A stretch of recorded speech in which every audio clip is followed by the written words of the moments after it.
Everybody, it's Double B Billy Bujo, aka Wrestle Gamer, back with another installment of WGS-TV, right here on the WGS YouTube channel. Well, it's week number 2 of Impact Wrestling here, so I'm gonna run down the card here, talk about what happened here, and give my thoughts on a few things. We started with a match. I'm shocked. I thought we were going to have like a 30 or 40 freaking minute promo.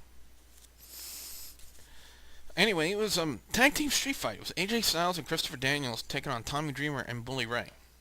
And I must say, a very good opening match for Impact Wrestling. You know, not very often you hear me say that. But it was a good match. You know, we still had it. AJ Styles with the neck brace on, with the neck injury, playing up to that, but he still pulled off a lot of his own high-risk moves and stuff like that. So, great match between these two teams. I'd like to see more of them. Weapons were involved in this match. Always good to see that. AJ Styles and Christopher Daniels end up getting the win in this one. Next, we had the almighty Scorpion sit-down. Now, we all figured it was, you know, the Real Things interview segment, but it's Ken Anderson dressed up as the 1980s Sting with the hair and stuff like that and the makeup, and he actually had Glenn Gilberti, aka the Disco Inferno, and basically the whole purpose of this setup was to bury and humiliate Sting.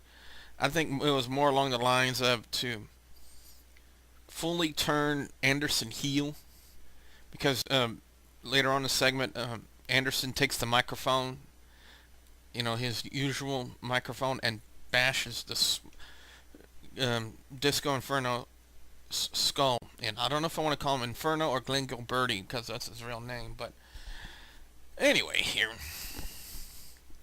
Let's see here. We had Eric Young confronting Gunner in the bathroom. Okay. The only thing I'm going to say about this segment with Eric Young and Gunner is a few of my brain cells died after I watched this. And I was like, okay. That's all I can say about it is, you know, your brain cells will die every time you try to watch an Eric Young promo because you're trying to figure out what the blank are they doing, you know. Anyway. You had Velvet Sky calling out ODB, trying to figure out, you know, wants to know why she attacked her, and apparently ODB believes that the whole reason why she was fired a year ago was the fact that it wasn't, you know, her job performance or bad attitude or anything like that.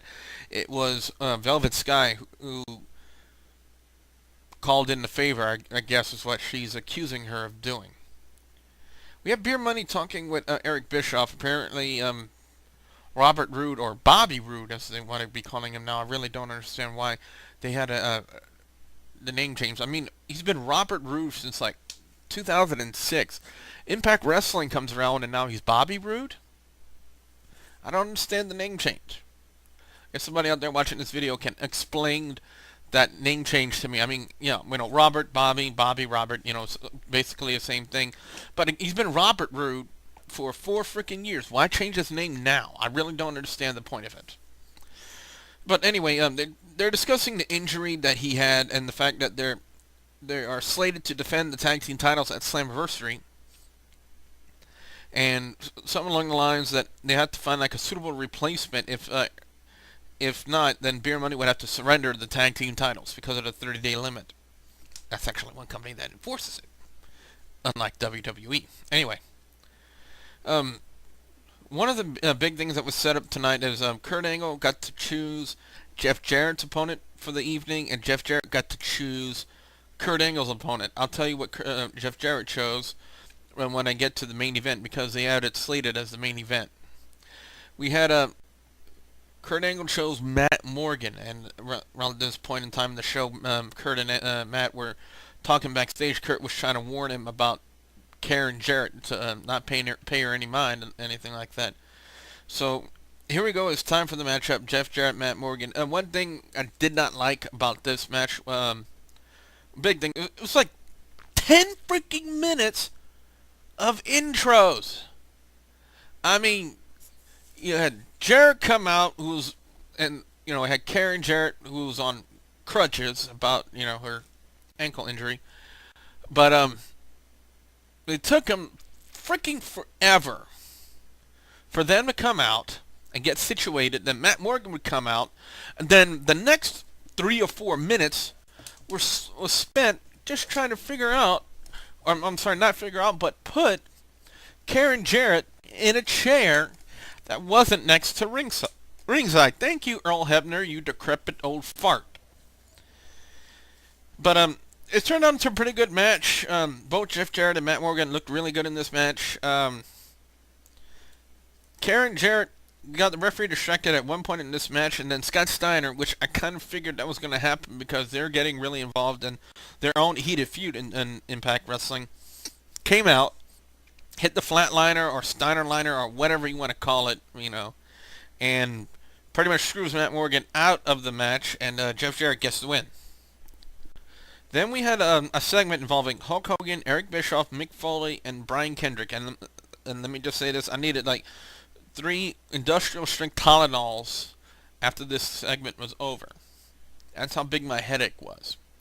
Apparently Hulk Hogan was in New York last week because of the network executives wanted him over there to try to straighten everything out to get Mick Foley out of there and everything like that. Eric Bischoff thought, that everything was going to be good and stuff like that.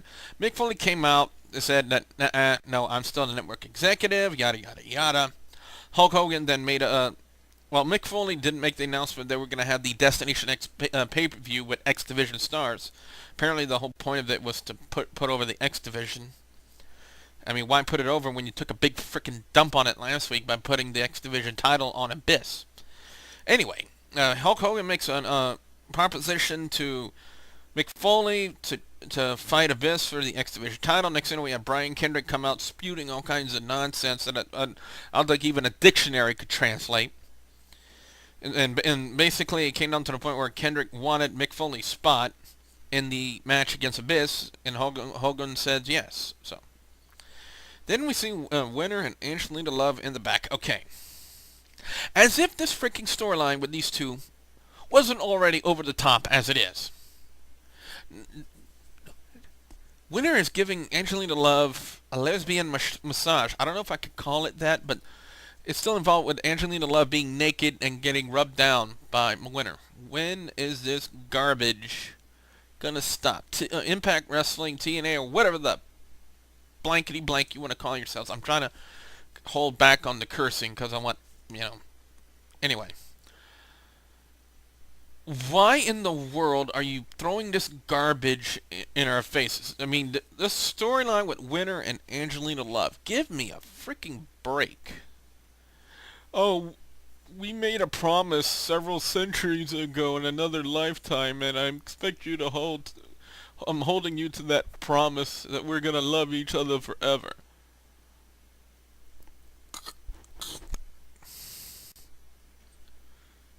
Come on. Come on, really. We had a one-on-one contest, Mickie James and Winner. I'll tell you what, if I had to say something about this match, Mickie James carried Winner in this match. Winner just did not look good. The one thing they need to lose about this character, especially when she's in the ring, is the freaking lace that she has on her face. It looks absolutely freaking ridiculous. You can replace it with, like, face paint and stuff like that. That would be much easier.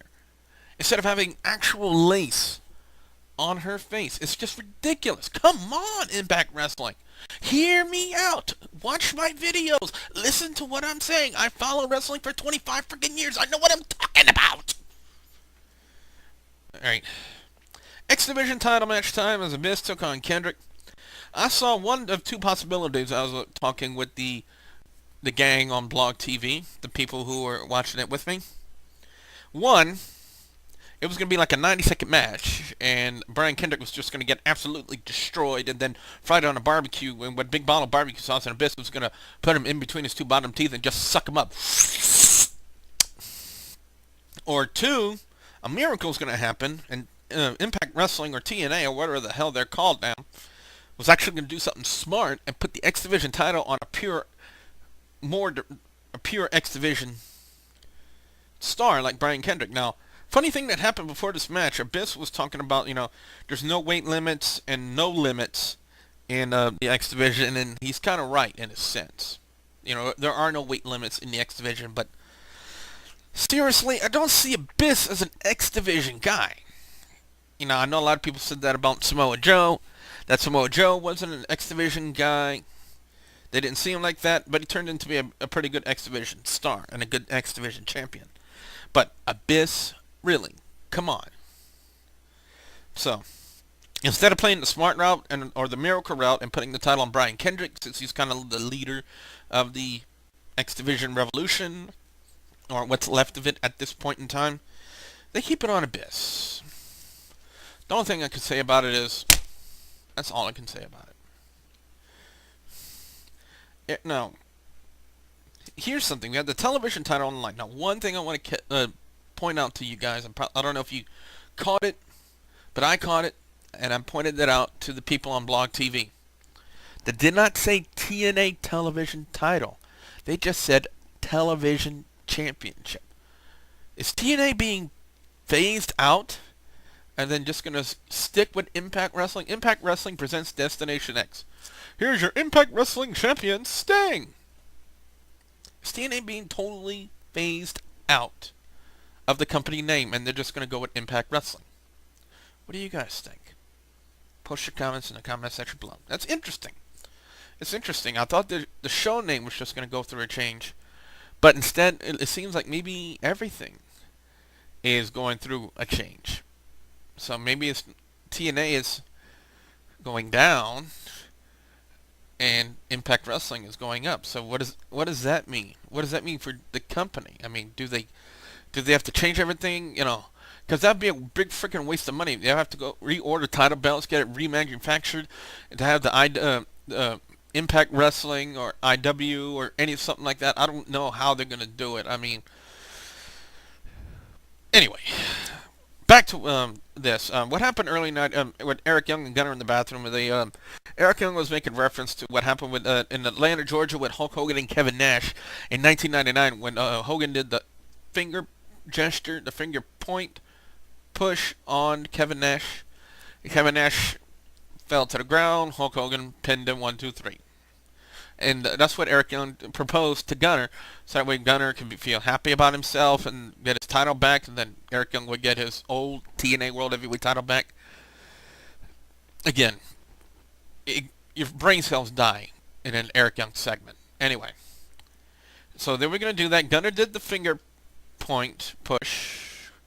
Eric Young went on the ground, face first, then he rolled around. Idiot. Then Eric Young said, come on, come pin me. So Gunner comes down. He's getting ready to pin him. Eric Young rolls him up in a small package, and the referee counts 1, 2, 3, and now Eric Young is the new television champion. Eric Young actually outsmarted somebody. Now, I know that's, everything about that with wrestling, but still, the way they presented it as, Eric Young being a moron, and they had him outsmart Gunner. Think about that. Main event time as Kurt Angle was getting set to take on the opponent who was chosen by Jeff Jarrett, the King of the Mountain, and it was Mr. Marijuana himself, Rob Van Dam. Very decent match between these two. Jeff Jarrett and Karen Jarrett were on commentary.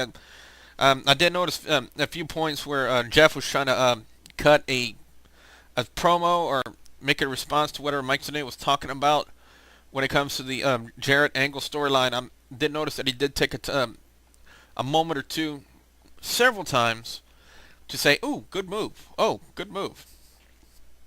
But he did contribute to the match really well on commentary, and like I said, great commentary leads to great matches. The matchup can only be entertaining if the commentary is entertaining. If the commentary is boring, then the match is going to be boring.